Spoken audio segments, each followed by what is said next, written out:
Hello दोस्तों, welcome to D-sensi. क्या आपने कभी सोचा है कि एक सेकंड एग्जैक्टली क्या है? ये सवाल तब से दिमाग में है जब से 17वीं सेंचुरी के मिड में पहली बार सेकंड क्लॉक को इंट्रोड्यूस किया गया था। मैं अगर आपसे पूछूं कि एक सेकंड क्या है, तो आप बोलोगे कि ये एक मिनट का 68 पार्ट है या फिर एक घंटे का 3600 पार्ट है। तो फिर क्या मन में और सवाल नहीं आ जाएगा कि एक मिनट क्या है या एक घंटा क्या है? तो आइए जानते हैं कि एग्जैक्टली एक सेकंड है क्या। क्लॉक की मिनट हैंड का इन्वेंशन ईयर 1577 में स्विट्जरलैंड के जोस बॉर्गी ने की थी। उसने पहले जर्मनी के न्यूबर्ग सिटी में पीटर हेलन ने ऐसी घड़ी बना ली थी जिसको एक जगह से दूसरी जगह ले जा सकते हैं। प्रेजेंट में हम हाथ में जो घड़ी पहनते हैं वैसी घड़ी पहली बार French mathematician and philosopher Blaise Pascal ने बनाई थी। मैं आपसे पूछूं कि डे, आवर्स, मिनट क्या है, तो आपका जवाब होगा कि इन सब टर्म्स को प्लैनेटरी मोशन से डिफाइन किया गया है और अब बहुत हद तक सही भी है। अगर हम सेकंड को भी अर्थ की मूवमेंट के हिसाब से फिक्स करते हैं तो ये ठीक नहीं होगा, क्योंकि साइंटिफिकल रिसर्च के अकॉर्डिंग अर्थ की रोटेशनल स्पीड कम हो रही है।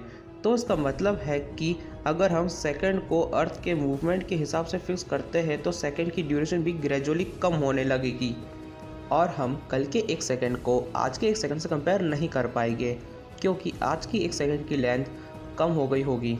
ये काफ़ी कंफ्यूजिंग है ना दोस्तों, इसलिए इसको अलग तरीके से डिफ़ाइन किया गया है।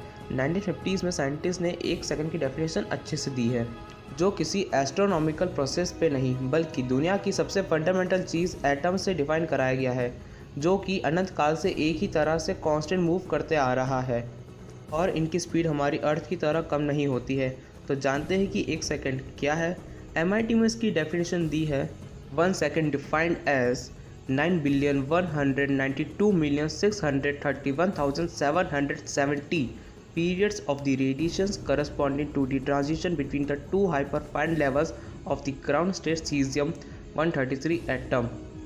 बहुत से लोगों की तो बत्ती गुल हो गई होगी, ये सब मैंने क्या कह दिया। तो आइए समझते हैं कि ये है क्या। इससे पहले आपको कुछ बेसिक टर्म समझानी पड़ेगी। तो पहले बात करते हैं ग्राउंड लेवल की। ग्राउंड लेवल किसी भी इलेक्ट्रॉन का वो एनर्जी लेवल होता है जहां उसे नेचर ने रखा है। हम उसे जब एक्सटर्नल सोर्स से जैसे हीट या लाइट की वजह से एनर्जी देते हैं तो वो अपना लेवल चेंज कर देता है और ग्राउंड लेवल से ऊपर किसी और लेवल पे चले जाता है। उसे एक्साइटेड स्टेट या लेवल भी बोलते हैं। लेकिन यहाँ जाने के बाद इलेक्ट्रॉन फिर से वापस अपनी ग्राउंड स्टेट में आना चाहता है और एनर्जी जो उसने बाहर से ली है उसे रेडिएशन के फॉर्म में एमिट करके वापस ग्राउंड स्टेट में आ जाता है। लेकिन इसमें कुछ समय लगता है, भले ही बहुत कम समय लगता है लेकिन समय ज़रूर लगता है। और हाँ दोस्तों, जब इलेक्ट्रॉन एक्साइटेड लेवल में होता है तो दो हाइपरफाइन लेवल के बीच में काफ़ी तेज़ वाइब्रेट कर रहा होता है और ये वाइब्रेट बहुत ही ज़्यादा एक्यूरेट और फास्ट होते हैं और इनका टाइम पीरियड कभी भी चेंज नहीं होता है। टाइम पीरियड वो टाइम होता है जिसमें इलेक्ट्रॉन अपना एक वाइब्रेशन कंप्लीट करता है। अब आपके मन में आ रहा होगा कि ये हाइपरफाइन लेवल्स क्या होती है, तो मैं आपको बता दूं कि ये वो एनर्जी की बैंड्स होती है जो किसी एक ऑर्बिट में प्रेजेंट होती है और इलेक्ट्रॉन के बीच में वाइब्रेट करता है। अब हमको इसकी बेसिक टर्म्स पता लग चुकी है, तब हम जानते हैं कि सीजियम-133 सीजियम एलिमेंट का इकलौता स्टेबल आइसोटोप है और इसके पास 55 इलेक्ट्रॉन है और सबसे बाहर एक ही इलेक्ट्रॉन होता है और अंदर 54 इलेक्ट्रॉन होते हैं। जब 55th इलेक्ट्रॉन ग्राउंड स्टेट में होता है तो उसे हम एक्सटर्नल सोर्स की हेल्प से हीट या एनर्जी देकर उसे एक्साइटेड स्टेट में ले जाते हैं और वहाँ वो इलेक्ट्रॉन दो हाइपरफाइन लेवल के बीच में वाइब्रेट करने लगता है और 9,192,631,770 वाइब्रेशन में लगने वाले टाइम को ही 1 सेकंड डिफाइन किया गया है। तो अब आपको समझ में आया कि एक सेकंड क्या है। इस चीज़ को चेक करने के लिए साइंटिस्ट ने अलग अलग टेम्परेचर पे इसको मेज़र किया है और हर बार इसकी वैल्यू इतनी एक्यूरेट आई है जिसकी कल्पना साइंटिस्ट ने भी नहीं की थी और इन्होंने इस क्लॉक को एटॉमिक क्लॉक नाम दे दिया। आज की एटॉमिक क्लॉक इतनी ज़्यादा एक्यूरेट है कि किन्हीं दो एटॉमिक क्लॉक में 300 मिलियन साल तक एक सेकंड का भी गैप नहीं आएगा। इसे फिक्स 1967 में किया गया था।